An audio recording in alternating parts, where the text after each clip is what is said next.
O Concello de Pontevedra non renuncia a celebrar este ano o Salón do Libro. Iso sí, con motivo da Covid, o goberno local viuse obrigado a modificar as datas. O evento levarase a cabo finalmente do 23 de abril ao 9 de maio. Esperemos que estén as cousas mellor, que toda a pandemia teña remitido bastante e, ademais, como queremos traballar en escenarios ao aire libre, pois son datas tamén onde temos certa garantía non existe, pero, bueno, temos certa posibilidade de que o tempo acompañe e non fastidiar demasiado as actividades ao aire libre, non?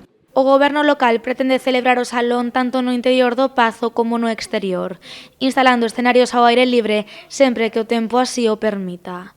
Deste xeito, o Concello aposta pola presencialidade nesta nova edición. Evidentemente, todo este tema da pandemia está fortemente vinculada ao destrozo que estamos a facer no planeta e nos parecía xa este título, ademais, estaba xa pensado desde hai tempo, desde antes da pandemia, e está fortemente vinculado ao que Pontevedra entende como políticas públicas e como política para todo o mundo, non? En canto aos colexios, a organización do evento intentará trasladar a todos os centros a maxia do Salón do Libro, co obxectivo de que os nenos e nenas se despracen o menos posible. A temática, como se anunciara o goberno local, será a emerxencia literaria, libros para salvar o planeta.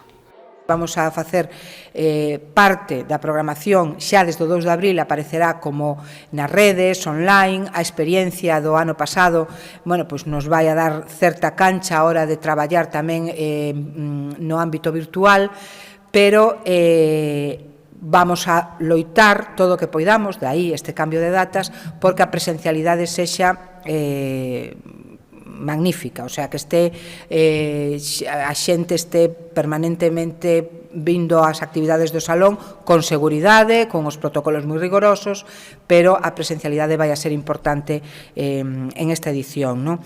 Todos os espectáculos desta edición serán gratuítos. Por outra banda, o Concello elixiu a ilustradora que deseñará o cartel deste ano. Será a viguesa Aida Alonso.